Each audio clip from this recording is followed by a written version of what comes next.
A stormy night. Thunder tearing through the sky of a city that looks like it's been forgotten by the world. Under the rain, Clara runs with Davi in her arms, the little boy shaking with fear. There's nowhere to go, no one to ask for help, and the last open door is an abandoned house, stuffed with broken memories and walls that whisper stories from long ago. Her heart hammers. Maybe, finally, she might be able to hide her son from the danger haunting her past. But before she can even think about catching her breath, the door flies open with violent force, and on the other side, a stranger steps in, soaked, hard expression, trailed by a heavy silence. Miguel, who just wanted to sell this place once and for all, finds a mother and child cowering in the living room, more terrified with each roar of thunder. In that moment, the shock can't be avoided. He accuses, she begs just for a scrap of shelter, both of them taken over by mistrust. But the fear in Clara's eyes and Davi's suffering silence poke at something in Miguel he thought he'd long buried. Is it possible to trust anyone after so much? And can a secret destroy any chance to start over? Stay with me and see how far fate can go when two fractured pasts collide on a night that changes everything. Real rain, not a drizzle, but the kind that drives even the street dogs away. That's how the city felt that afternoon, and it seemed the sound of water pounding the roof was louder than any thought of hope left in Clara's mind. She trembled, unsure if it was from cold or just fear. Maybe a bit of both. In the school's long corridor, lights off, the echo of raindrops mingled with emptiness and hush. Clara stared out the window, trying to understand how it could all have gone so wrong. Davi, her son, clung to her arm with desperate strength. The kind of desperate hug only a small child knows, when the only safe thing in the world is the scent of their mother. The boy's eyes were huge, frightened.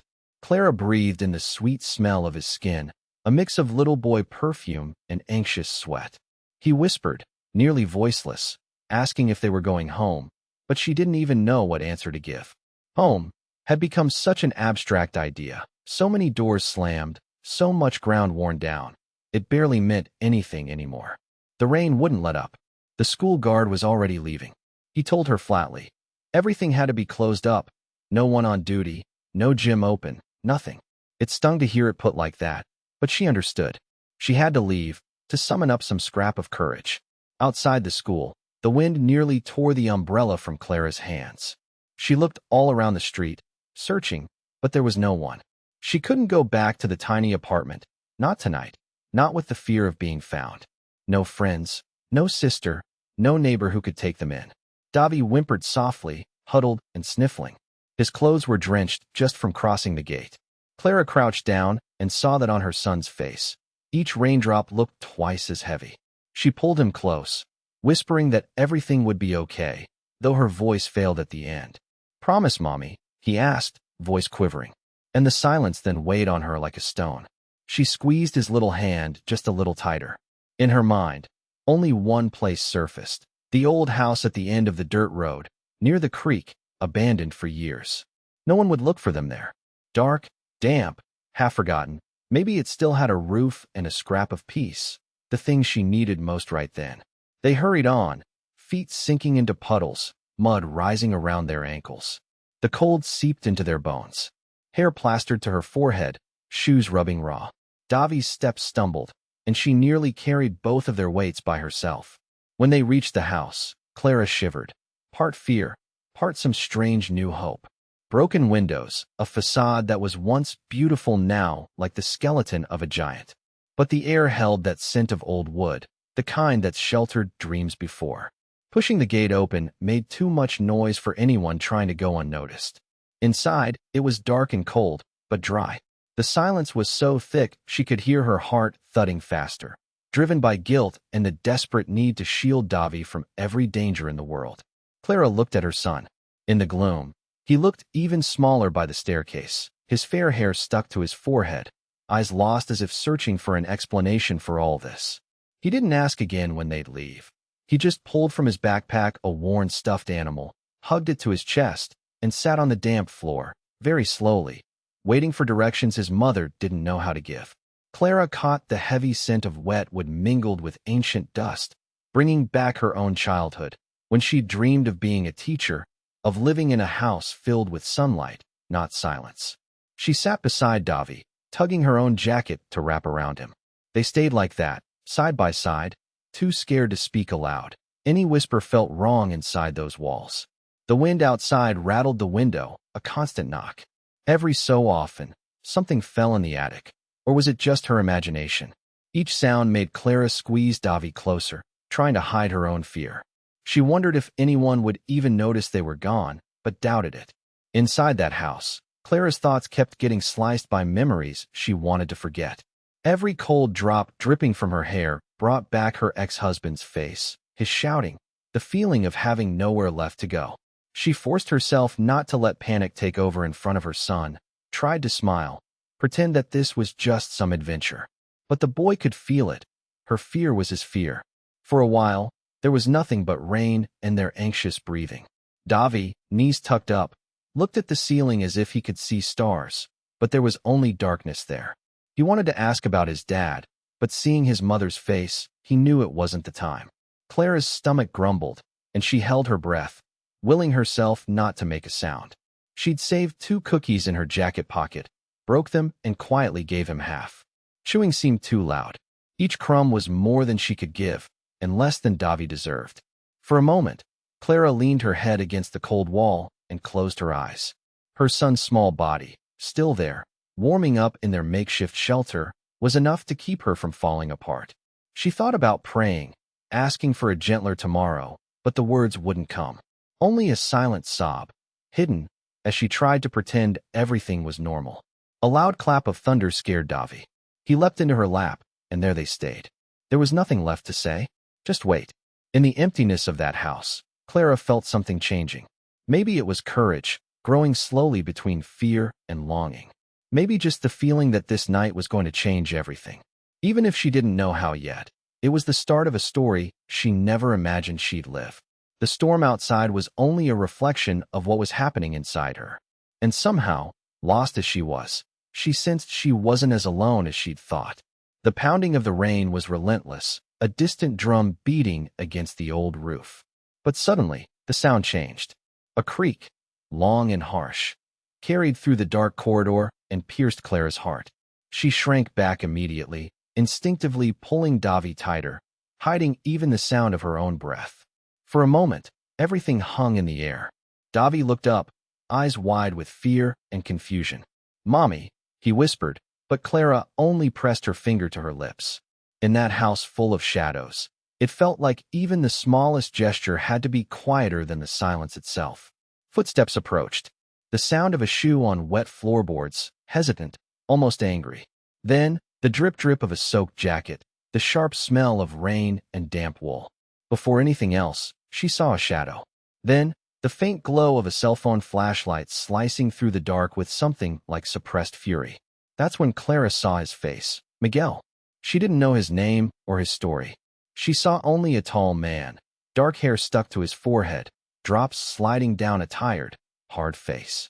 Heavy circles under his eyes, an expression marked by a dangerous mix of surprise and irritation. At first, his look was just confusion, but soon anger arrived. Quick, automatic, like someone who's been invaded by life too many times to bother with small talk. He didn't say a word. But that look, Clara felt her throat seize up. Davi pressed even tighter against her. For a second, no one breathed. She thought, this is it. It's over. They're going to throw us out. She wanted to disappear, but couldn't move a muscle.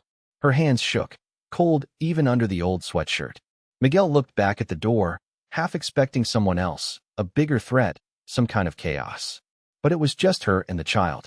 He wiped his face with one hand, a brisk move as if he could erase what he was seeing. The silence clogged the air between them. Clara met his gaze, but it wasn't courage that made her do it. It was fear and shame, for being caught, for needing to be there, for dragging Davi through all of this. Finally, he took 2 steps forward, his flashlight trembling despite his effort to steady it. The beam caught their faces head-on. Davi blinked, almost started to cry, but swallowed it down out of simple fear of drawing more attention. Miguel noticed. Anyone would have noticed.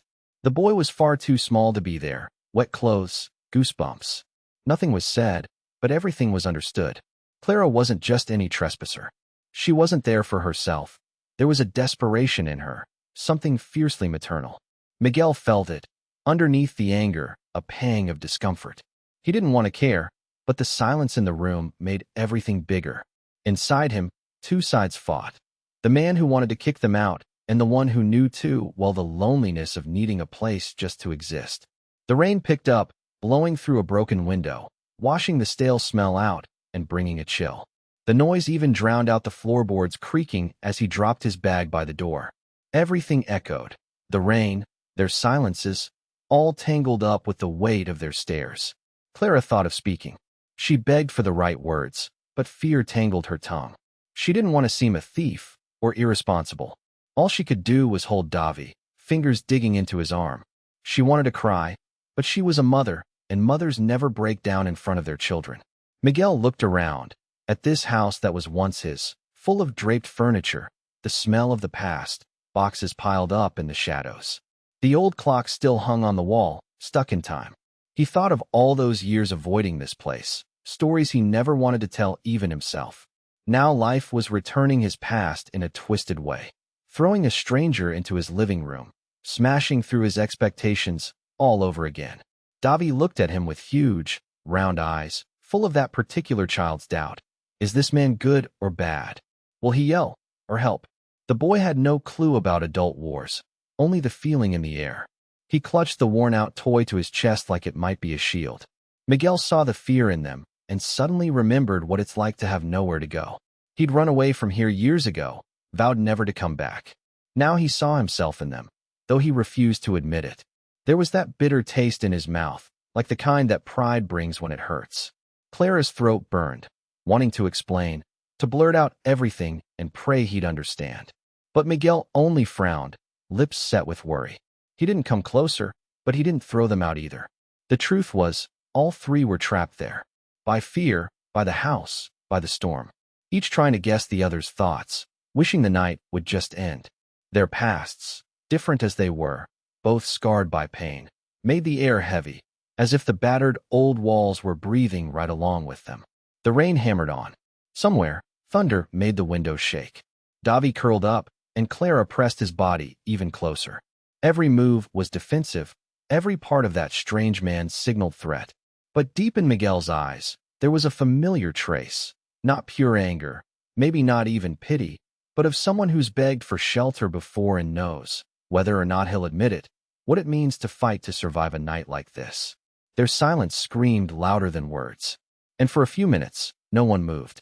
No one dared speak of the past, or their names, or their guilt. They just stayed, three strangers, under the same roof, waiting out the night, not knowing that, because of this meeting, this scare, this fear shared in silence, so much inside them was about to start changing. The sound of rain battering broken glass was the only noise, along with Clara and Davi's ragged breathing. A cold wind came in from somewhere, making everything seem even more empty. Miguel stood by the door, drenched, shoulders tense, clutching a set of keys. He looked at them like someone who's already seen too much to be surprised. And yet, there was a shadow in his eyes, a leftover doubt, a piece of disappointed youth always bracing for the worst long before it actually happens. No one moved at first. Davi shrank even further behind his mother's legs, silent, eyes wide and glued to Miguel, trying to make himself as small as a frightened bird. Clara wanted to say something, but swallowed hard. She was ashamed to be there. Yes, to have trespassed in a house that wasn't hers, but far, far more, she was afraid. 100 times more. Afraid to lose what little she had left, afraid of the unknown, afraid of what Miguel might do. His voice sliced the silence like a knife. Who are you? What are you doing here? His tone didn't offer apologies. The kind of voice that stopped expecting truth from anyone. His eyes were cold, but you could see something broken behind them. Clara couldn't hold his gaze, looked down, searching for an answer that sounded less ugly than the truth. I'm sorry. There's nowhere else to go. Her voice cracked, barely more than a whisper. She glanced at Davi, wanting to shield him even from her own words. Just for tonight, because of the rain. I promise we'll leave as soon as we can. Miguel didn't move. He stepped a little closer, shaking rain from his hair. He'd never liked sentimentality, at least that's what he thought. But you could see beneath that toughness, there was exhaustion too.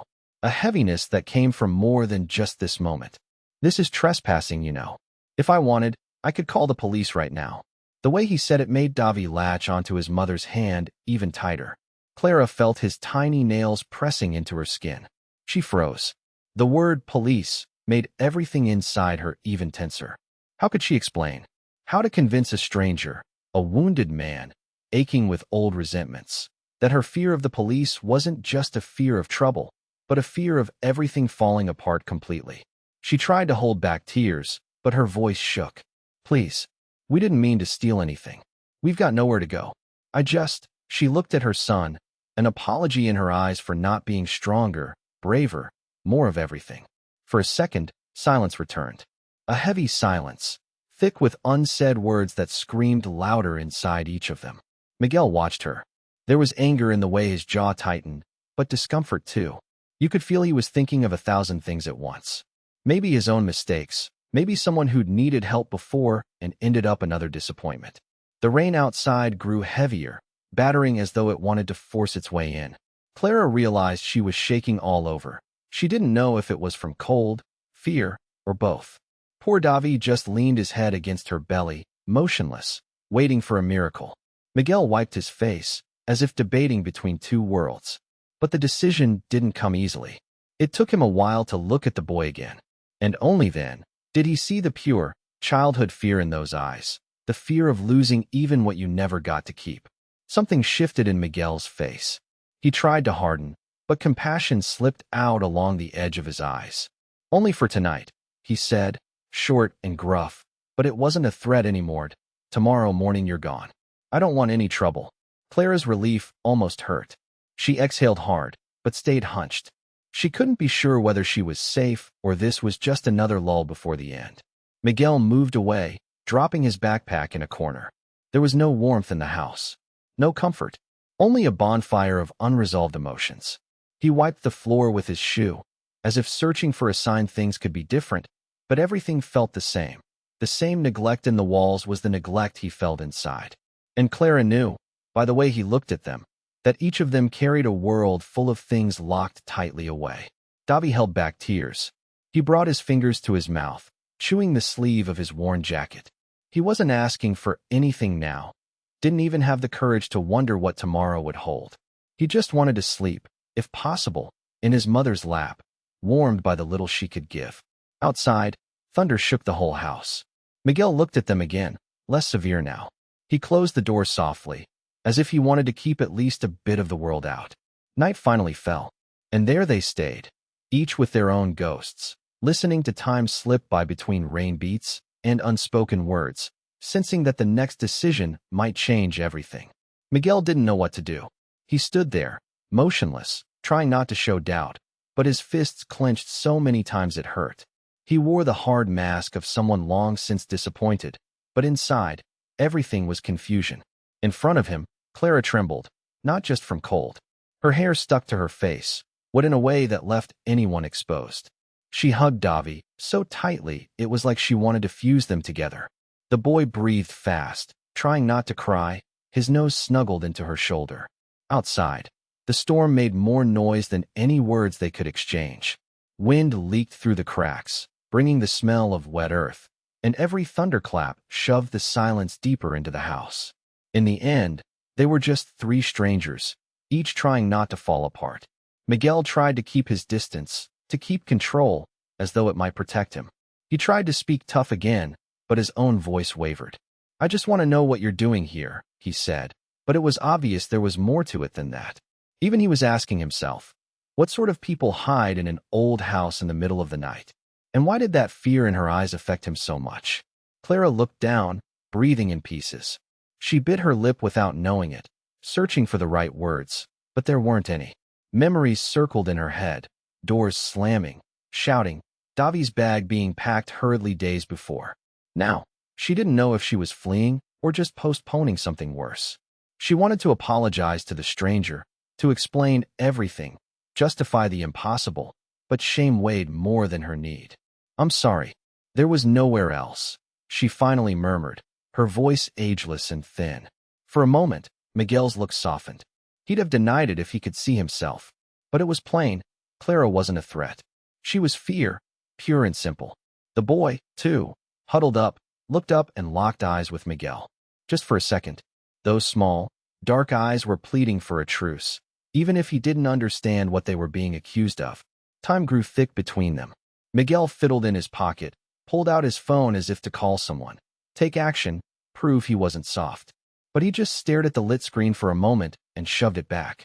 Too much pride to admit he was wavering. Clara's guilt thudded.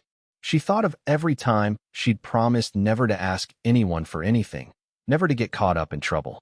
But now she could see in her son the signs of built-up fear. His trembling hand, the tears unshed, his short little breaths. A son who'd never asked to hide from anyone. Miguel tried not to let his mind drift, but it was impossible not to think of his own past. He looked at the dusty bookcase, remembered childhood here, his father shouting in the kitchen, dinners eaten in silence. He learned long ago not to expect kindness from anyone. He swallowed hard, wanting to believe that keeping his defenses up behind dry answers was the only way.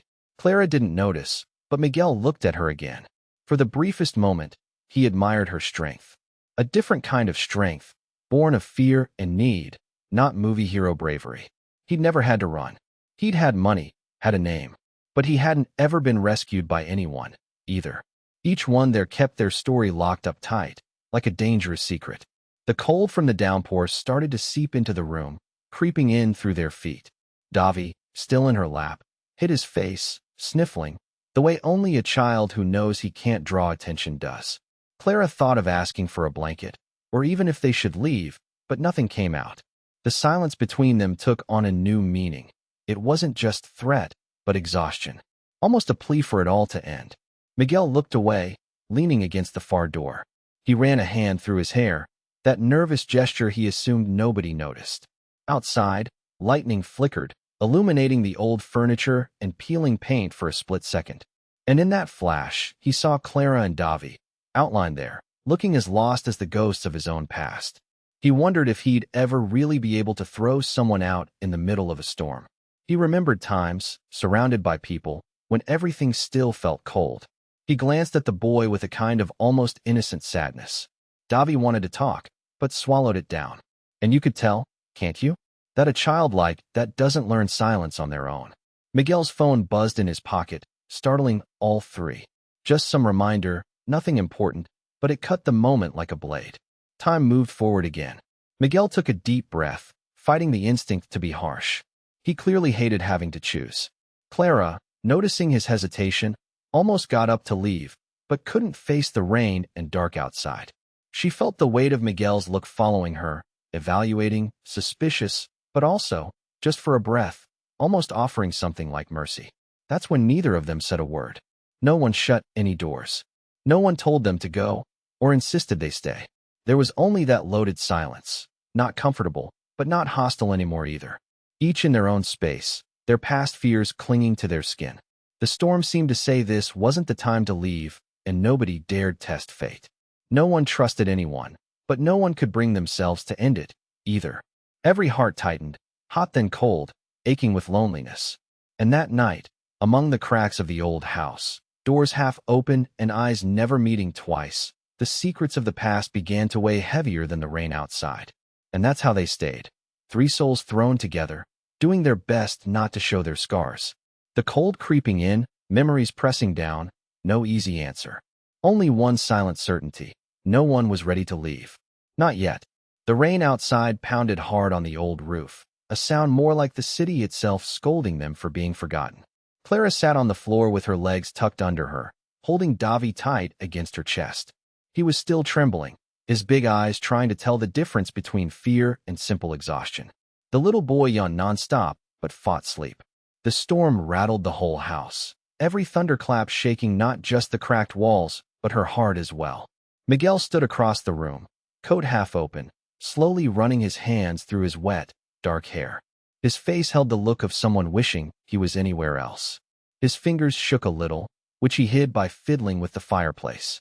He didn't say a word, just tossed in an old piece of wood, nudged another with his foot, knocked the iron poker twice, frustration simmering just below the surface. For some reason, he didn't order Clara and Davi to leave. All he said was, "Stay until the rain stops. Tomorrow," and swallowed the rest. The sentence hung unfinished. The silence was thick with what wasn't said. It wasn't kindness. It was survival. Maybe he even wanted to ask more, but it felt like his words always died before they left his lips. Clara whispered to Davi that everything would be okay. It was the soft kind of lie mothers tell because they need to. The boy tried to believe her, but he clung to her even harder, nestled in what was left of their blanket. They stayed there in the corner, surrounded by dusty boxes and memories trapped in the peeling walls. Finally, the fire caught a little. It didn't give off real warmth, just a weak promise that hope was still possible, at least for this night. Miguel knelt nearby, gingerly, as if he didn't really want to be part of that picture. The silence was so deep the crackle of the wood sounded like shouting. And still, nobody dared say more than necessary. At some point, Clara's gaze met Miguel's. He looked away quickly, eyes fixed on the flames, jaw clenched as if wrestling old demons. But in his eyes there was a deep exhaustion, something broken that Clara recognized, because she felt it inside her too. A mixture of anger, defeat, and that unanswerable question, how did life turn into this? Davi finally gave in to sleep, but it was a light sleep that would break at the slightest noise. His breathing was quick and loud, as if even asleep he couldn't let his guard down. She brushed the hair off his forehead and watched him, afraid to blink, trying to guard him just with her mind. If she could, she'd have built a wall of flesh and hope around him. But all they had was the cold silence and her silent promise. They'd make it through the night, at least. Miguel walked over to the broken window, peered out at the storm. There was something in the way he looked into the darkness, a tiredness that went deeper than his body, down to his soul. His broad back, his neck stiff with the burden of holding the world up. He wondered, and Clara could almost hear it. Why did I come back? What right does anyone have to invade my past? For a few seconds, Miguel watched Clara. The silence felt different now. It wasn't hostile. It was a pause, like he was trying to figure out who this woman was, and why he cared at all. She realized he was just as weighed down, only he hid it better. But the slight tremor in his hands as he stoked the fire betrayed him more than words. From an old radio in the corner came nothing but static, no music to distract them. The scent of dust and wetwood mixed with the warm breath of the fire. Time in there seemed frozen, reluctant to move forward. Miguel finally sat in an armchair, arms crossed, staring into nothing. His eyes wandered around the room, noticing things no one was supposed to see.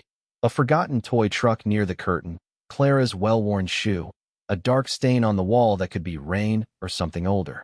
He tried not to judge, but it was impossible not to feel that odd mix of makeshift living and tragedy. She thanked him quietly, eyes fixed on the floor. She didn't have the courage to ask for more, let alone to explain. Every time she thought of speaking, fear choked off any words. Her ex-husband's name stayed stuck in her throat, memories locked away. All she wanted was for no one to ask anything, just let the night pass. Neither of them got to sleep easily. The wind rattled the door, and their trust wavered just as much. Whenever Clara closed her eyes, 1,000 scenes she wanted to forget rushed in. Miguel, for his part, couldn't stop thinking of the burnt-out things in his life, the meaning behind the house, how much he hated remembering it all. But now some crooked glimmer made everything feel slightly different.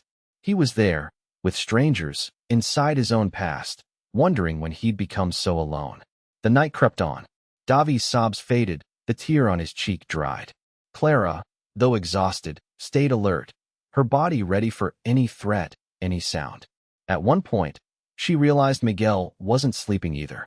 It was as if he was standing guard for them, even if he didn't want to admit it. When Clara looked at Miguel again, she noticed a small gesture. He grabbed the blanket thrown over the sofa, and without a word, set it closer to her and Davi. He didn't say here, or sorry, or anything at all. He just left it, like a quiet understanding. In that gesture, she felt a truce, silent but real. Not friendship, not a promise, just something that said, "You're not as alone as you think." Outside, the storm gave no break. But, inside, something shifted. The fire's warmth mixed with fear, the sound of rain, and the breathing of 3 people in the same room. For a moment, no one was the enemy, just humans trying to outlast the night. The sky was still dark, but the storm had lost its strength. Raindrops on the roof fell further apart, leaving only the damp smell, mingling with the smoke of the last wood Miguel found. The house, full of shadows and cloth-covered furniture, seemed less threatening in the bluish morning. Still, no one really slept. Clara got up before sunrise. Her tired body begged to lie still, but Davi came first. He slept by the fire, curled up, clutching an old backpack. On his face, a calm that didn't match the night they'd survived. Children are like that.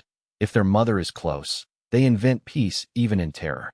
She gently laid a blanket over him, biting back her sobs so as not to wake the boy or revive that pain that never truly left. Miguel appeared awkwardly, trying not to creak the floorboards with each step. Deep circles shaded his eyes, his hair still wild from broken sleep. He looked at Clara, then at Davi, and stood there, a little lost about what to do. Balancing two chipped mugs from the kitchen, he let the strong smell of coffee fill the room. For a second, it brought back memories of a full house, his mother setting the table years ago. But everything was different now. Cold, improvised. He handed one cup to Clara. She took it slowly, cautious at first, then grateful. Their eyes met. There was no need for words. In the tired honesty of their faces they understood. They weren't there by choice, but because the world had cornered them in this forgotten place. The silence was still heavy, but different from the night before. It carried a new sort of tension. It wasn't fear or simple suspicion. It was more a curiosity about who was really sitting on the other side of this makeshift table. They sat facing each other, listening only to the fire's shy snapping and Davi's sleepy footsteps as he murmured in his dreams from time to time. Miguel gripped the mug too tightly, as if the warmth could reach some place inside him that had long gone numb. Clara noticed. She saw the firmness outside, but restless fingers tapping the ceramic. She knew the signs of anxiety in small gestures, since, in truth, that's how she survived too. He stared at the window, looking for the courage to speak, or maybe just to face his own reflection in the glass. His voice came out low and hoarse. I shouldn't even be here. This house. Honestly, I just want to get it all over with and leave as fast as possible. It might have sounded cold, but it wasn't only that. There was a bitter taste to his confession, as if forcing himself to remember that he shouldn't get attached to anything here. Clara listened. She was good at that, listening without judging. She looked at him, but didn't reply immediately. She let the silence speak, sip by sip. Miguel thought she might push, ask questions. But she didn't. She just waited, eyes on her coffee, weighing each word. Miguel changed the subject, set his mug down, made a careless gesture. It seems like all I do is collect endings. Projects, promises, people, everything always ends before its time. He took a deep breath, closed his eyes for a second. My fiancée, she left me during one of life's storms. And ever since, I haven't managed to build anything that lasts. He didn't cry, didn't fall apart, but his gaze locked onto Clara's, searching for a response, or at least the comfort of not being the only one with scars inside. Clara's heart clenched, not out of pity, but a kind of sorrowful respect. His honesty was sudden, thrown out because he couldn't carry it alone anymore. She thought of all she lost whenever her courage to stay was overrun by fear of being found. Her silence became a silent question, so she tucked a loose strand of hair behind her ear and spoke softly, as if afraid to wake ghosts. I know what it's like to plan a whole life and suddenly find out nothing's going to turn out the way you thought. Her voice trembled, just a bit. My husband, he showed me the darkest side of promises. She didn't say his name. She didn't have to. Miguel heard every syllable as if it were a secret told only to him. For a moment, the room was filled with nothing but their breathing and the cold morning breeze slipping through the broken glass. Miguel stirred his cup, searched for words, but realized that in these kinds of conversations, silence was more valuable than advice. It was he who broke the quiet again. You ran because you were brave, he said, almost as if thinking aloud. I only ran because I had nothing left to stand on. Clara's eyes glimmered, not with tears, but with a strange relief. For the first time in a long while, she felt truly seen. Even without knowing all the details, even from the other side of the bridge, someone understood. She smiled faintly, a brief, sad, but genuine smile. Davi woke just then, rubbing his eyes and searching for his mother in the half-light. He reached out, and she gathered him onto her lap. He looked over at Miguel, still a little scared, but took the chunk of bread the man offered wordlessly. As Clara helped Davi with the bread and wrapped him in his coat, Miguel watched the scene and felt something unfamiliar stir in his chest. It wasn't pity, it was hope. A cautious hope, the kind that comes from knowing that maybe it's still possible to believe in something good, in spite of all the falls. They finished the coffee. Sunlight started coming in for real through the window. The world out there was still the same. Cold, full of problems, full of unanswered questions. But inside, with these three such different, lonely people in this forgotten place, something had shifted over that morning coffee. They weren't making promises or talking of the future. They just shared the weight of keeping on, and, at least for that morning, that was enough. The silence in the house felt strange. Not empty like the nights before, but thick with things nobody dared put into words. The scent of coffee still hung in the air, mixed with the damp of old wood and the far-off sound of water dripping down the walls. Davi had settled back to sleep on the makeshift mattress, his tired little face relaxed, his breathing slow, like a child finally too tired to be scared. Miguel stood by the window to the rain-sodden yard. Outside, the world stayed gray and cold, and inside he felt frozen too, except for something deep in his chest he couldn't ignore. Clara sat quietly by her son, trying to pull the thin blanket snug, as if keeping Davi warm could protect them from whatever was still to come. The rain outside filled the silence. But with every drop, Miguel was reminded the house needed fixing, needed care, and that if it were up to him, it would already be in new hands. He leaned back against the wall, breathing deep. Words rose and fell in his throat, trapped, until he couldn't avoid them anymore. Clara, I have to tell you something. I need to sell this house. Soon. The words came out dry, blunt. He didn't look at her, just stared at the floor. He didn't want to see her face, but he felt it anyway. Felt the way she stiffened, her fingers tightening around her son's blanket. The silence that followed was even heavier. In it, Clara struggled to hold back tears. She wanted to be strong, wanted to say she understood, but it wasn't that simple. To run again?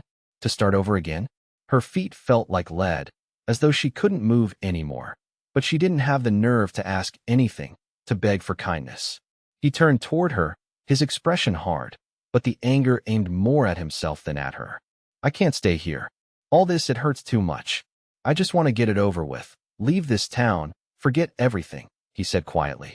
What he didn't say was written in the way he glanced quickly at Davi, guilt and tenderness tangled together. Clara shut her eyes, bracing herself. We'll figure something out. If we have to, we'll go. I won't cause any trouble for you. Her voice shook, but didn't break. She wouldn't let it. But inside she wanted to scream. Wanted to say she was exhausted, that fear never let her rest, that every move tore another piece of herself away. Wanted to beg for a place, just one, where she didn't have to keep looking over her shoulder with every step. But she stayed silent, tasting bitterness, her heart racing. Miguel sat down on the nearest chair, hands on his knees, the badge of the world-renowned architect as distant from this scene as childhood memories in this house. He tried to believe. It was just a business decision, just practical. It wasn't his fault Clara's life was every bit as tangled as his own. But seeing things up close changed everything. The way she watched her son, every movement careful, all that strength and vulnerability in a woman worn thin. Seeing Davi, even so small, finally sleeping deeply for the first time in days, as if, in this old house, he'd found shelter at last, however temporary. And Miguel, he'd never wanted children, never wanted family. He always imagined his life as a blueprint, straight lines, no room for deep roots. But now, seeing this mother and child taking in each scrap of peace, he hated his own coldness even more. He felt his chest tighten, not just with pity, but with fear. Fear of needing them to give his empty days meaning. Fear of letting go, of failing all over again. Clara noticed his distant look, lost in the old furniture. I understand, she murmured, her voice trembling as she tucked her hair behind her ear. A simple gesture, loaded with pain. I don't want to get in your way. I just needed a little time. Just one more night. Miguel met her eyes for a second.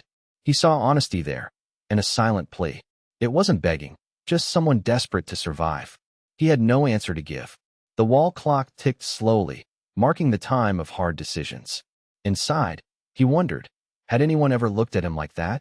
with real hope, even with nothing left to ask for? Would he really be able to go through with the plan, to turn these people out into a merciless world, just to rid himself of his own bad memories? Clara looked at the rain through the window. She thought of all the places she'd slept living out of suitcases, all the doors that closed on her and Davi. Every time she promised her son a fresh start. Deep down, she'd had enough. She was tired of just surviving. All she wanted was to belong somewhere, even if it was this broken, damp place, somewhere her son could dream unafraid for at least one night. A clap of thunder startled Davi in his sleep. Clara reached out and rested her hand on his forehead, her eyes filling with tears, but she smiled at him, soft and secret. "It's okay, sweetheart. Mommy's right here." Miguel saw that and felt a tightness in his chest. He wanted to say they could stay just a bit longer, that maybe it was best to wait for the storm to pass. But the words stuck, as so often happened in his life. His fear of attachment winning out, even if the urge to protect them was growing stronger. No one spoke, but in that silence, heavy with doubt and difficult choices, something shifted. It was nearly invisible. It showed in the way Clara wiped her eyes, refusing to give in, and in the way Miguel glanced at the boy and, almost without noticing, wished Davi peaceful dreams. Outside, the rain came down mercilessly. But inside that house, even with all their hurt and fear, a different kind of shelter was growing. Built of hesitation, secrets, slow-growing hopes. Maybe it was just a small hope, but for now, it was enough for all of them. It was still early, but the day already felt like it would be different. The old house was oddly welcoming in a way only storms could make it. The sound of water on the roof swallowed up the outside world, leaving just this shelter, this makeshift family, this silent waiting. On the sofa, Miguel tried to focus on inheritance papers. He scribbled numbers, but the pen slid hesitantly over pages that didn't say anything he really felt. It was impossible not to notice. Davi, a few feet away, watched his every move. His eyes were curious and ringed with shadows, a child who'd seen too much already. He clutched a blue crayon in one hand and a rumpled scrap of paper in the other, drawing secretly, as if it was something forbidden. Clara washed a cup in the sink with slow motions, as though she wished she could disappear into the rising steam. Her gaze met Miguel's from time to time. She still didn't fully trust anyone, but this morning she wore a hesitant, faint smile, not the fake one she used while looking for work. This one was real, and maybe she hadn't even noticed it. For the first time, the silence wasn't filled with fear. It felt more like a breath. Davi finished his picture, licked his lips thoughtfully. Then he stood up, paper in hand, crossed the room, and stopped by Miguel's chair. "What are you doing?" he asked softly, eyeing the papers scattered on the table. Miguel hesitated, surprised by the question. Nobody had asked about his work in years. Lately, all he did was solve things, sign things, leave. "Oh, just trying to figure out some numbers," he answered, trying to sound casual.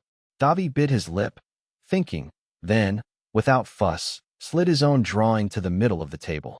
It was a crooked, colorful portrait, 3 stick figures with arms stretching almost to the sky. One, Miguel realized, was him. Another, Clara, the smallest, black-haired and grinning wide, unmistakable, Davi. The boy waited for a reaction. Miguel felt a knot in his throat he couldn't explain. Inside, he felt seen, and also strangely exposed. A grown man, moved by a child's drawing. "It's really good," Miguel said, voice hushed. "Really good." Davi grinned, one of those honest smiles with no fear in it. That was when Miguel realized something simple and hard. It had been a long time since anyone smiled at him that way. Clara pretended not to watch, but was clearly peeking in, not wanting to break their moment. She ran a hand over her neck, tied her hair up loosely, glancing over as if she could barely believe her eyes. Miguel wanted to say thank you, but couldn't find the words. He was seized by an urge to say something silly, hear wild laughter, tell a funny story his own mother used to tell him in that very room. He swallowed it all in silence. "Can you draw a tree?" Davi asked, completely unembarrassed. Miguel laughed at the boy's candor. So eager to ask, not afraid to fail. He grabbed a pen, waved his hand in the air, and drew a lopsided tree, full of branches. Honestly, it looked awful. Davi giggled loud and said, "That one looks like a broccoli, uncle." For a second, Clara came to the edge of the living room, drying her hands on her blouse. Her smile was timid but real. She looked at Miguel, not as an intruder, but as someone grateful for an invisible gift. Time seemed to stop. The three of them, together, drawing nonsense, laughing for no reason, pretending the world wasn't just outside looking for news of them. Threats, the past, pain, they all faded for a while. But inside, Miguel felt his defenses give way. Everything he'd built up to feel, nothing started to collapse. Not from fear, but from hope. It was strange. It was good. He remembered hiding under this same table as a child, listening to his father work and breathing in the smell of his mother's coffee.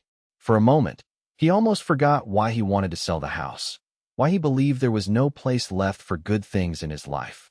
Clara, not wanting to interrupt, came closer with a weak excuse.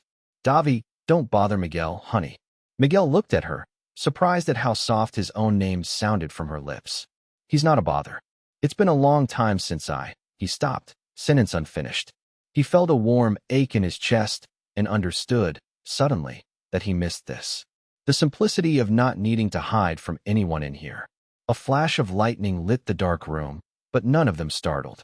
For once, it seemed like all three were connected by a new kind of courage, even if they couldn't quite name it. Toward dusk, Clara fixed Davi's hair, bundled him into his jacket, and sat beside him on the sofa. Miguel went to the kitchen to make more coffee. When he came back, he found them gazing out the window, sharing the warmth of a threadbare blanket. They didn't say a word. They just stayed there, together. In the quiet of that makeshift home, hope was born. Miguel, even without understanding it, wanted to believe it was possible to stay. Clara, for the first time, allowed herself a tiny dream. And Davi, with his easy laugh, seemed to hold the key to a new future. Nobody dared give it a name yet, but it was clear something had changed. It was light. It was warm. It was a new start, disguised as just another day. And for a long time, all they needed was exactly that. A single thread of hope, timid but bright enough to keep the three of them there, closer than ever. Suddenly the phone rang, breaking the twilight quiet. It wasn't a comfortable silence. It was as if the whole room held its breath. Clara felt herself somehow lighter and heavier at once, an odd, unexplainable sensation. Davi was coloring in the living room, Miguel nearby, watching fat raindrops crawl slow down the dusty window pane. The cell phone buzzed again, a number she didn't recognize. The usual thoughts came thick and fast. The police? Bad news. She answered quietly, trying not to sound scared. But she needed only to hear that woman on the line, the shopkeeper, voice so familiar in this town, to know right away that something was wrong. Clara, sorry to call like this, but I heard your ex is in town. He was seen at the bus station, asking after a woman with a small child. Thought you should know. The floor seemed to sink beneath her feet. As the woman kept speaking, Clara's head grew too full. It was as if a cold wind swept right through her. No one even said his name, but just hearing the word ex made the memories tangle again. The shouts, the slamming doors, the sound of keys in the lock.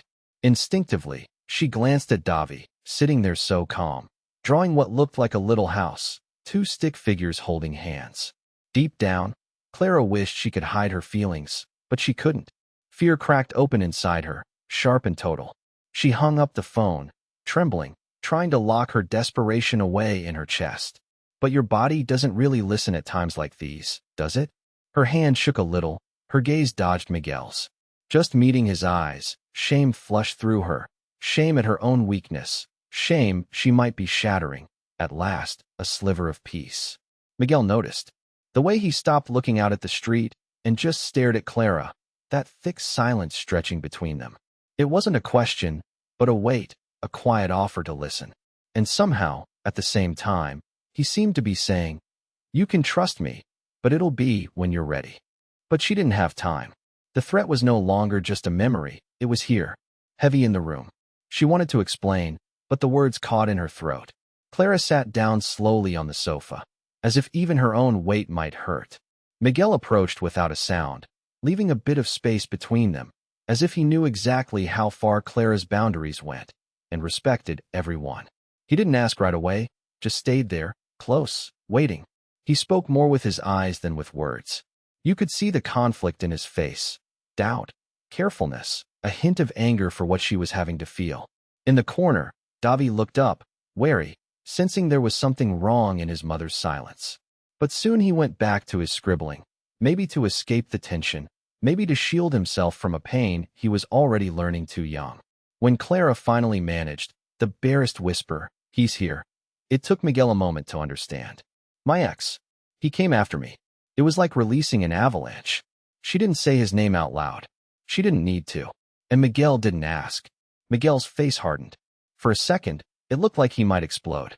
But he held it in, closed his eyes, took a breath the way people do when trying to keep their own past caged so it doesn't hurt someone else's present. Outside, wind battered the windows. The house creaked under the noise. Everything felt smaller, more fragile. Even the smell of damp seemed heavier. Inside, Miguel had that overwhelming urge to do something, to fix everything. But what? He'd never really had a family, never protected anyone. It had always seemed easier to run from his own holes than face other people's. But seeing Clara like that, small and hunched, fear shimmered through every movement. That was unbearable. He wanted to say it would all be okay, but he knew that words alone weren't enough at a time like this. So he took a deep breath again, went to the door, and locked it. Ran a hand through his hair, not sure what to do next. His head was bubbling with questions, but his body only knew how to stand alert, straining at every unfamiliar sound. No one spoke for a while. Clara looked at her son, and at Miguel, now and then, as if every time their eyes met she was wordlessly apologizing. For being a mess, for bringing danger, for needing so much and offering so little. But Miguel already understood that, sometimes, all we can do is be there together, even if we can't fix anything. Just be there. That was when he dragged an armchair over near the door and sat down, arms crossed, gaze steady. It wasn't just vigilance, it was commitment. The way he settled, a bit sideways, made it clear he wouldn't let Clara face this alone. Fear was changing shape. It wasn't just hers anymore. Now, it belonged to both of them. Davi, for an instant, gazed at the two adults, as if searching for answers. And he realized, in some inexplicable way, that this silence was different, not empty. It was an, "I'm here, you can trust me," even if no one said it. Time inside the house crawled, thick and slow. Clara wanted to get up and do something, anything, but she couldn't. Miguel kept his ears tuned for every sound of cars outside, footsteps, anything unusual. Rain battered at the world like a barrier. Every thunderclap made Davi flinch a little, and Miguel tense, restless. At some point, Miguel and Clara looked at each other again, almost by accident. There was fear, of course, but also something new, an alliance of sorts, even if neither could admit it. In that silence, so heavy, they began to understand. Hiding the past was no longer possible, nor running from it. But from now on, none of them would face it alone. The house breathed a dense silence. It was the silence before the storm, you know? Not just outside. Inside, everything seemed to hang suspended. The world beyond was a blur, drizzle beginning to fall again, empty streets. Clara sat by the living room window, eyes glued to the glass, barely blinking. Her hands trembled, not just from cold.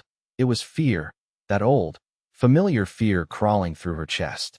Davi, wrapped in a blanket almost too big for his little body, tried to play with a toy car, but every so often cast quick, searching glances at his mom.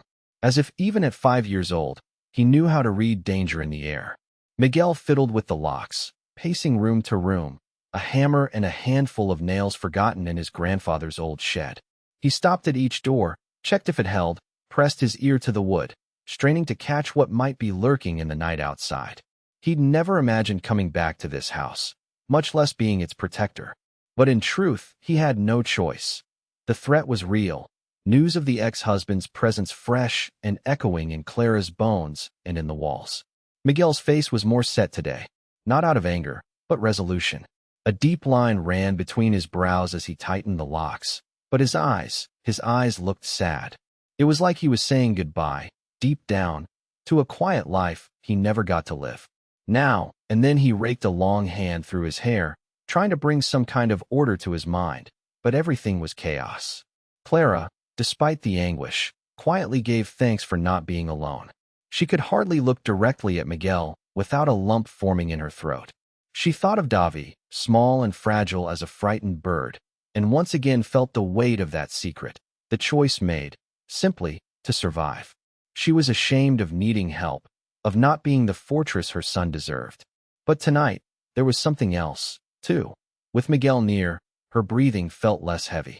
It wasn't a promise of safety, just a fragile relief. For the first time since they arrived, Davi asked to sleep near the sofa instead of his makeshift bed in the old room. "I want to stay here, Mommy," he said quietly, tugging at Clara's skirt. She just nodded, tears in her eyes. She sat beside him, pulling the boy close. She breathed in the scent of his hair, a mix of cheap soap and fear. That alone made her want to cry again. When Miguel came back to the living room, the rain was coming down harder. He stood for a moment, looking at Clara, unsure where to start. He didn't want to invade, didn't want to frighten her more. But he wasn't leaving. He pulled up an old chair, scraping it over the wooden floor, and sat next to them. Not too close, just close enough to say, "I'm here." The three of them sat together, almost silent. Now and then, a distant rumble of thunder. The rest was just the sound of raindrops on the roof. In the middle of that silence, something strange passed between Clara and Miguel. A quick, fleeting look, full of questions. She saw the truth of his concern. He saw her courage, even drunk on fear. Right there, in that narrow space between a breath in and a breath out, a connection was born. Something they both pretended not to notice, yet it filled the space like an unspoken embrace. Suddenly a loud noise outside. Clara shrank in on herself. Miguel sprang to his feet, pure instinct, shielding the other two with his body. It was only the wind, but seeing Miguel there, arms wide, made Davi cling to him without a second thought, trusting arms wrapped around him. Miguel was surprised, glanced at the child, managed a crooked, shy smile. Davi smiled back, timid, his little eyes shining with the kind of silent plea for safety only a scared child knows how to make. And that's when things changed, you know? Until then, Miguel had just wanted to sort out his own problems and leave. Now, he felt a different kind of responsibility, painful and comforting all at once. It was as if Clara and Davi were the real reason he was there, truly there. He had the urge to promise nothing bad would happen, but stayed quiet. He knew words fell short of what needed doing. Time trudged on. Davi grew sleepier, eyelids closing in slow motion. Miguel watched mother and son, Clara holding him close, fighting back tears, smiling so he wouldn't be scared. And Miguel did the only thing he knew for sure. Checked the doors and windows again, peeked out through the curtain, listened to the silence. Came back and sat at the arm of the sofa. Just that. No hero's pose. He just wanted to do what was right. Fear fused the three of them together, stuck them side by side in a strange, new, honest way. Miguel looked at Clara, held her gaze a little longer this time, no longer avoiding it. She met his eyes, thankful. No explanations needed. In that minute, they formed a kind of quiet alliance. He wouldn't leave them alone. The past might threaten, but inside these walls, even if just for a night, they were stronger together. Weariness drifted in, and nobody dared move. Davi slept, nestled against them both. Miguel stayed alert. Clara closed her eyes for a moment. Her head dropped onto his shoulder. They listened to the silence, each wondering what might have been if they'd found each other sooner, if fear hadn't played such a big part in both their lives. But, somehow, pressed close together in the living room of an old house, they both felt, for that moment, that it was still possible to trust. That maybe, just maybe, Miguel's shelter could be the start of something good for all of them. That night, the whole world felt turned inside out. Outside the house, the storm wouldn't let up. Big drops hammered the old roof, timing the hours, like time itself was broken, waiting for something, but no one knew what. Miguel moved through the living room in careful steps, his fingertips brushing the doorway. His whole body was tense, not only out of fear. It was like, finally, he had something important to lose. At the table, Clara sat with her back to him, twisting her hands together, fingers red from the cold. She watched Davi, who was bundled in a worn-out blanket, still running a little fever. Maybe from the scare, maybe old bronchitis that never left, maybe just exhaustion. His face was buried in the fold of her shirt, breathing slow, as if he believed he could, this time, truly rest. For a while, no one spoke. The silence was thick, but it didn't ache the way it had before. Maybe because this time, even with all their own fears, they were together. It was different now. Miguel leaned against the wall, arms crossed. He gazed out the window and saw the shape of the rain, the shadows dancing across the old rug. Sometimes he looked sidelong at Clara. She always seemed to know when someone was watching. But neither of them had the courage to actually meet eyes. Every time their gazes almost met, they slipped back to the floor. In his chest, Miguel felt a pit. Guilt and fear knotted together. He'd always been strong alone, always locked doors, cared just for himself. But next to this exhausted, defeated woman, and the boy who kept on hoping despite everything, came this new longing. To stay, to protect, to be a haven. In the lull, he heard Clara breathe deeper. She drew Davi into her lap, tucked his hair behind his ear, and, not quite looking at Miguel, whispered, "Miguel, thank you for. I know this isn't easy for you." He was silent for a moment. Warmth flushed through his body, as if he'd been caught doing something wrong. He wanted to be cold, distant, the way he'd always been with everyone. But he couldn't. He brought her another blanket, laid it across her shoulders, careful not to touch her. Just moving in close, he smelled the faint soap, mixed with the scent of rain and something that was just hers. Fear, courage, maybe more.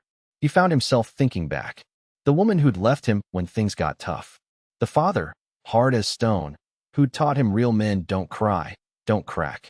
He didn't want to repeat the same mistakes, didn't want to shut himself off again. Clara looked at him, sideways, and for a moment her eyes shone with something strange. Not just gratitude, not only pain. It was as if, right there, she was finally seeing, truly seeing, who this man was.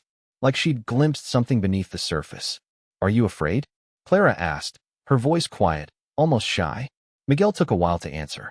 First, he stared into the darkness behind the curtains. So many years dodging that question, pretending it was a problem only for the weak. But now it felt impossible to lie. "I am," he admitted. "More than I'd like to admit. But I'm more scared of doing nothing." For the first time in weeks, Clara smiled a little. There was tenderness mixed with sadness. She knew what it was to survive by a thread, to live at the limits. And, in that instant, she felt a painful urge to trust, to let herself feel something besides fear. "I try to be strong for Davi," she said, looking down at her son. "Sometimes I forget I need help too."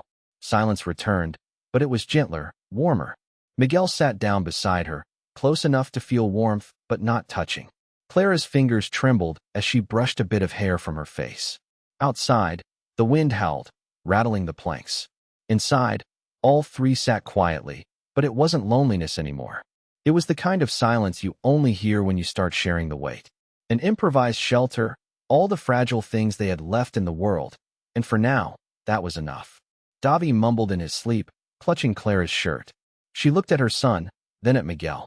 She took a deep breath, and a tear slipped out, this time not out of fear, but from weariness, perhaps even relief.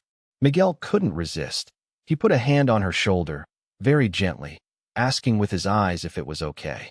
She didn't move away, didn't answer. She just closed her eyes for a second, as if letting her guard fall.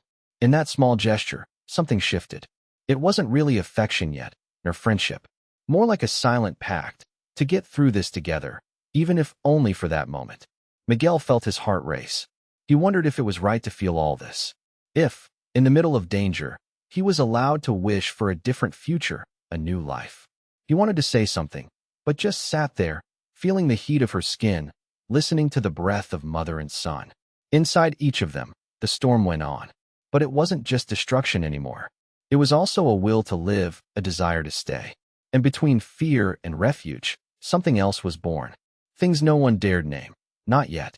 The door quaked under a heavy fist. The noise was like an explosion in the weighted silence of that old room. For a moment, no one breathed. Davi froze, toy car stopped in his hand. The windows shook from the storm, but what was pounding outside now was much scarier. Clara's whole body went rigid. Her blood ran ice cold, as if her heart had forgotten how to beat.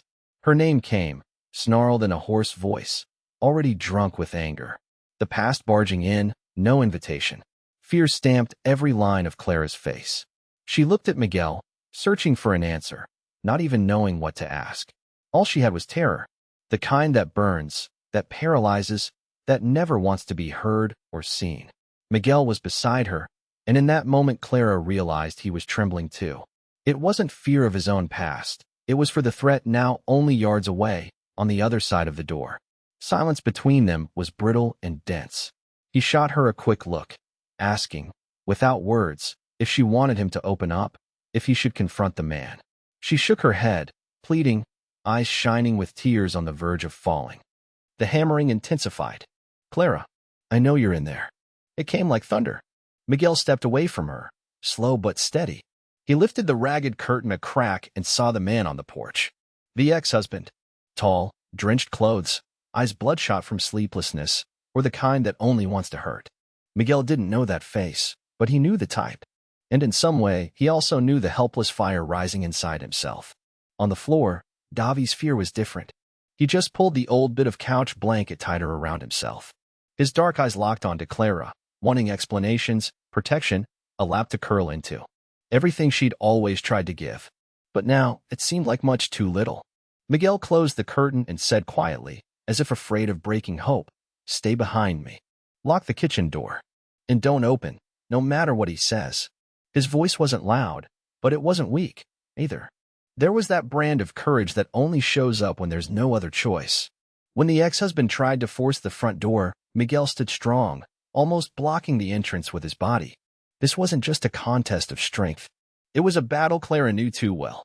Shouts, accusations, pain. The man didn't just want to come in. He wanted to dominate, to prove nobody there could be free without his permission.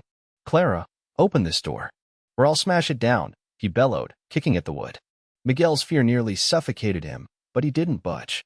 Outside, lightning forked across the sky, turning everything white for a second.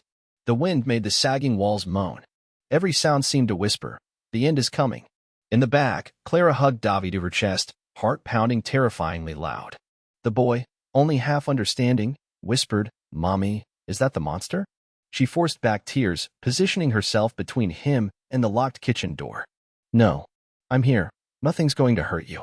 But inside, everything was laced with doubt. And then, the lock snapped. The ex-husband barged in as if claiming conquered territory. I set to hunt. When he saw Miguel, he stopped, surprised. "Who are you?" "Get out of my way, you little rich boy." Miguel didn't answer. He just opened his arms wide, blocking the hall. He wasn't big, didn't look dangerous. But something fierce, desperate, stood there, because this no longer was about just him. It was about Clara and Davi. The man tried to shove Miguel aside, and that's when the strength came, a strength Miguel never thought he had. "Leave," he said, teeth gritted. "You don't give the orders here anymore." The ex's eyes blazed. He lunged, throwing punches, roaring insults. Clara, on the other side, clung to Davi as though she really could shield him. Furniture banged. Fists thudded. The fear inside the old house was so strong you could feel it on your skin, like rain that soaks you right through. Miguel dropped to the floor, mouth bleeding, but stood back up. Again and again. There was pain, of course there was. But not just from blows. It hurt from his own past, from everything he'd lost, from a kind of love he'd barely believed in, that now shouted for Clara and the terrified boy hidden down the hall. Clara screamed for them to stop. The ex lunged for her. Miguel caught his shirt, staggering, breaths ragged. A short silence fell, only their eyes met, flooded with rage, fear, and everything words could never say. Miguel whispered, "Don't touch her." Not anymore. For the first time, the man saw something he couldn't control. A stubborn, quiet courage. He hesitated, maybe frightened by what he couldn't fathom. In that instant, Clara understood. Miguel did all this without expecting anything, without any promise, just because, finally, someone needed to fight for them. Outside, the storm slowly died down. Davi's crying faded, worn out. The ex-husband staggered out, swearing vengeance. But now, his promises were just another lost echo in a house that had seen too much pain.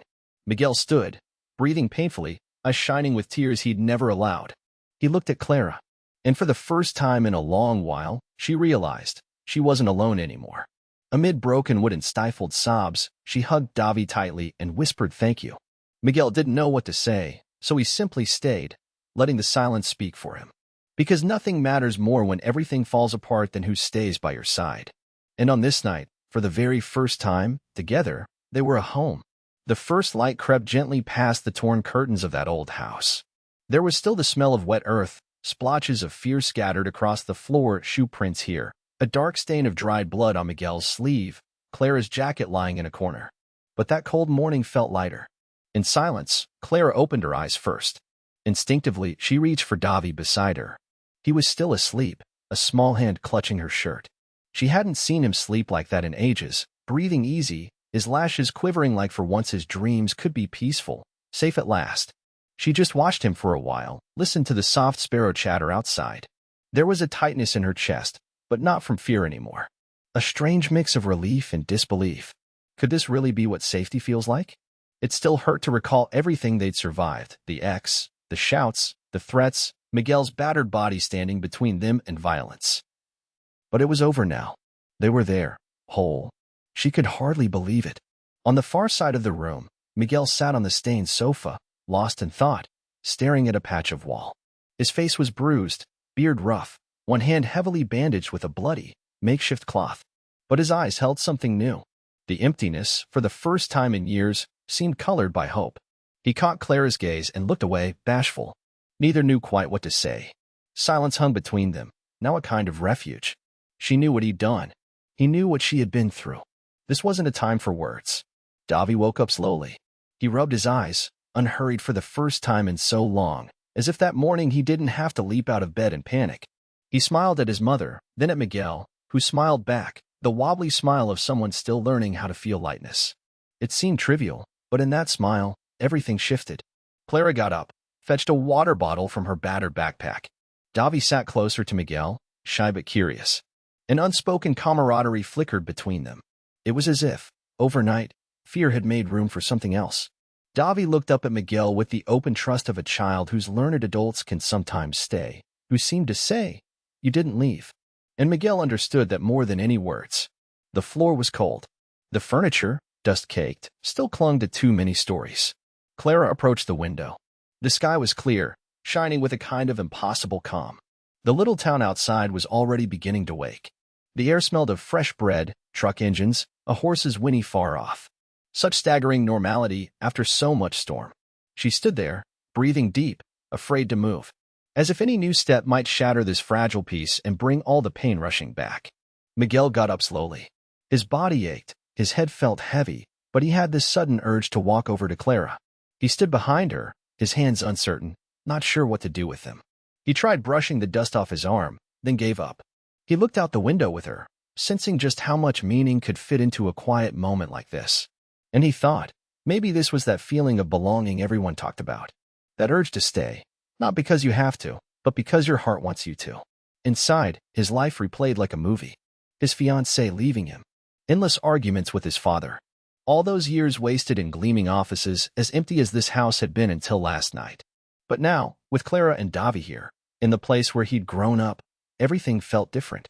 A woman bearing her own scars, a boy still full of dreams, and, somehow, him too, craving a new beginning. Clara turned around. Their eyes met and lingered, not a look of promises, just the gaze of two weary souls recognizing each other's pain. She wanted to thank him, but couldn't find words. Instead, she reached out and lightly touched his shirt sleeve. A gesture so small, and yet it said, "I saw what you did. I feel you. I respect you." Miguel looked at her hand, felt its warmth, its slight tremor. The physical pain seemed to ease. All those old wounds felt less important in the face of this woman, so vulnerable, yet so strong. In the kitchen, Davi appeared barefoot, wanting to know if they could still have breakfast together, even if it was just stale bread and cold milk. Miguel promised he'd look for something better in the pantry. The pair set off together, side by side, stumbling over the debris of the night before. The boy whispered that he'd dreamed about a giant dog protecting the three of them. Miguel smiled, his sadness softened with tenderness, because, in some way, he too felt like a stray dog, lost and suddenly found. Clara set the table as best she could. The bread was dry, but they laughed anyway, sharing what little they had, like people starting from scratch. They were all hurting, but they were in it together. With every bite, every silence between the sound of rain dripping from the eaves, hope grew. It was strange realizing that, in this old place full of ghosts, something new could begin. Between the silence and the scent of weak coffee, Miguel understood. He wasn't the only one who needed to save someone. He wanted, maybe for the first time, to be saved himself. He looked at Clara and Davi, and in their eyes he found the truth. No shelter is perfect, but sometimes, all that matters is that it's real. Outside, the storm was now just a puddle. Inside, that unlikely trio was slowly learning to live without fear. Moving on wasn't easy, but after everything, it was possible. And all it took was that first, silent step to believe in the kind of promises made only with a look, promises stronger than any words. Miguel stood in the kitchen doorway, like the weight of the world was pressing down on his shoulders. I watched him from afar, pretending to fuss with a mug just to avoid facing what was really happening.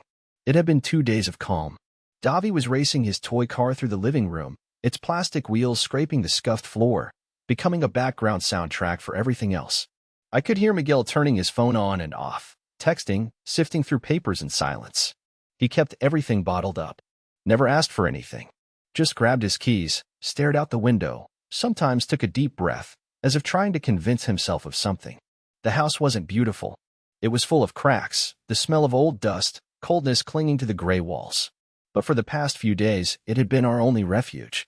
Inside, the noise of the street stayed out. Now, whenever I caught Miguel looking out the window, I could see deep exhaustion in his face.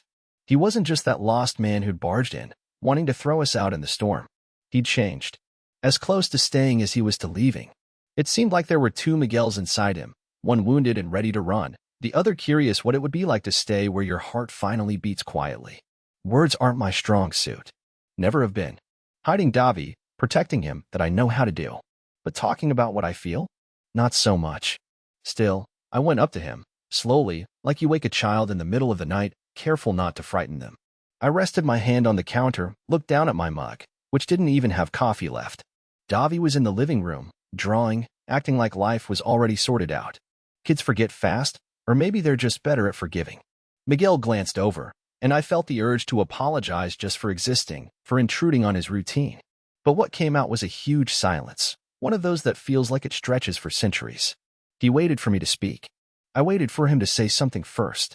Neither of us wanted to be the one to get hurt again. "You're leaving tomorrow, aren't you?" I asked, softly. It only came out because I had to ask. He brushed his fingers against the side of the mug, looking down into the cold coffee. His jaw tightened, chewing on anger, not at me, I think, but at all the unresolved things in his life. "I was supposed to leave today," he said, slowly. "My ticket's bought." But he paused, unbuttoned his shirt collar, sweating despite the cold air. "I don't know if it makes sense to go anymore." I almost smiled, but held back. I was afraid of saying the wrong thing, or giving too much hope. I can't explain it. Staying hurts, leaving hurts too. You never get away unscarred. Miguel pulled out a chair and sat, looking straight at me. His eyes didn't say everything, but they said a lot.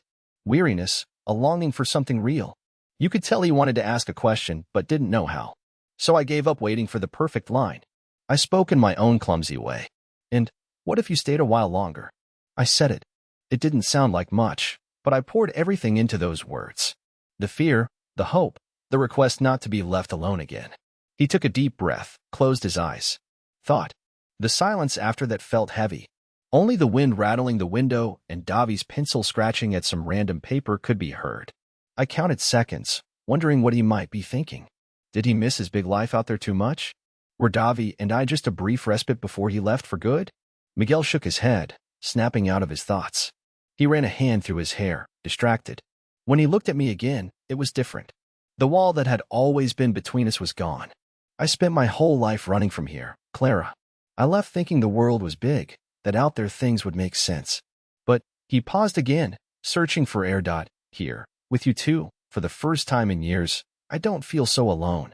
My heart thudded painfully in my chest. Like someone holding tight, not from pain, but because it was rare. No man had ever told me something like that before. The only fear left was, would it be enough? I wanted to tell him that we didn't have much, but maybe we could be there for each other. That we could learn to put the pieces back together, no matter how hard. But, again, all I could do was look at him, hoping he'd see in my eyes everything I couldn't say. Davi appeared in the doorway, a drawing in hand. He tugged on Miguel's sleeve, showed him a scribble with 3 stick figures holding hands. Nobody said anything, but the gesture lingered, hovering between all our clumsiness. Miguel took the paper, gently tracing the drawing with his finger, as if trying to decipher what it really meant. He looked at me. This time there was no fear in his eyes. "Maybe I just need to learn how to stay," he said, still softly, almost embarrassed to admit it. "Just that. Leave the doors open to whatever comes." I nearly cried. There was no more panic, no old ghosts between us. I felt truly warm inside, that kind of shelter that doesn't depend on a roof, or the weather, or luck. We fell silent again. But it was a different kind of silence now. A lighter one, the kind that lets you finally rest.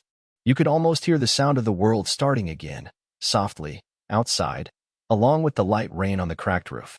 Looking at the two of them, I realized maybe you don't need much to be happy. Just someone who chooses to stay. And maybe a new beginning is really just this, sharing an old house, cold coffee, and a future that, for the first time, isn't so frightening. Morning started to take on a new hue in that old house. It wasn't just the sunlight filtering through the window cracks that changed. It was the gentle sound of Davi's laughter echoing in the gray corners. The simple smell of coffee, the clatter of mugs, everyday sounds and smells that, suddenly, felt possible for all three of them. It was noticeable.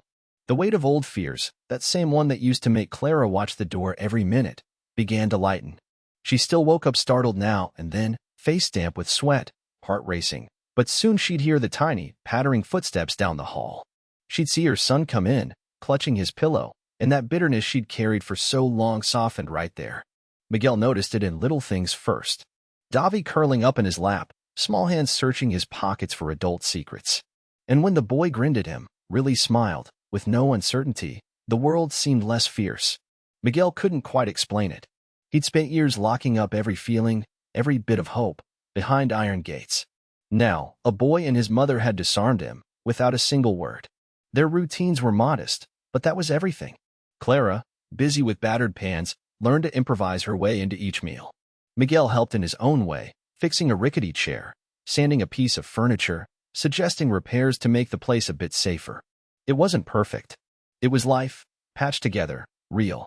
Sometimes the rain fell hard again, making the house groan. On nights like that, Clara would feel old terror creeping in, but whenever she reached out, Miguel was already there. All she needed was his touch. It hushed the storm inside her. And Davi, nestled between them on a mattress on the floor, clutching a stuffed toy, sure that nothing bad could happen as long as they were all holding on to each other. Silence still filled the house. But now it was a different silence. Once it had been fear and suspicion, now it was comfort. They'd become a family without ever saying the word out loud. The silence was a shared breath. Sometimes Clara would watch Miguel, focused on doing the dishes, and ask herself, does he feel the same? Does he already think of us as his home, too? Outwardly, she kept her distance, afraid of overstepping, but inside, she wanted to believe he did. There was a night that stood out more than the others. The storm had finally passed, but the cold lingered. The fireplace was barely holding on Miguel, wrapped in a blanket, watching the embers dwindle. He thought of his parents, how long this house had waited in emptiness for someone to come back. Now he watched Clara settle Davi on the sofa, pulling him close between them. He didn't say anything. He just added another log to the fire, shyly, and stayed there, watching the boy sleep on Clara's lap, his head thrown back, breathing deeply. A silent shiver passed through him. It had been 10 years since he'd felt so at ease, so at home.